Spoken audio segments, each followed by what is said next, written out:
In the latest episode of heightened tensions in the South China Sea, numerous Chinese ships pursued Philippine vessels as a United States Navy surveillance plane closely monitored the situation, renewing warnings of the U.S.'s commitment to defend its ally. During the 4-hour standoff at sea on Friday, Chinese Coast Guard and accompanying vessels encircled Philippine ships while a U.S. Navy surveillance plane circled overhead.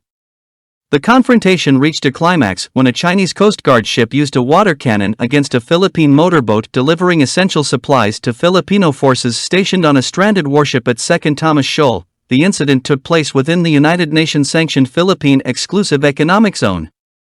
Yet China, which claims almost the entire South China Sea, has consistently contested this territory, creating tensions with its smaller neighbors and involving the United States, Manila's treaty ally and China's primary regional rival. In response to China's territorial assertions, the United States and its allies have deployed naval vessels and fighter aircraft to uphold freedom of navigation, bolster deterrence, and reassure allies such as the Philippines. However, the recurring confrontations at Second Thomas Shoal, surrounded by a Chinese flotilla, raise concerns of a potential armed conflict between the U.S. and China. Despite these apprehensions, Philippine officials emphasized their commitment to avoiding actions that might escalate into a broader conflict while asserting their determination to defend the country's sovereign rights in the South China Sea.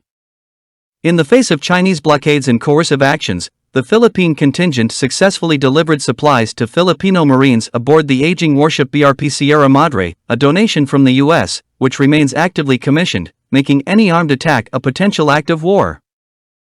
Journalists aboard Philippine Coast Guard ships observed the perilous maneuvers in rough seas as part of what Philippine officials described as a campaign to expose China's escalating aggression in a vital global trade route. During the confrontation, the Philippine Coast Guard ship BRP Cabra was surrounded multiple times by Chinese vessels but managed to evade encirclement until it was eventually hemmed in near the shoal.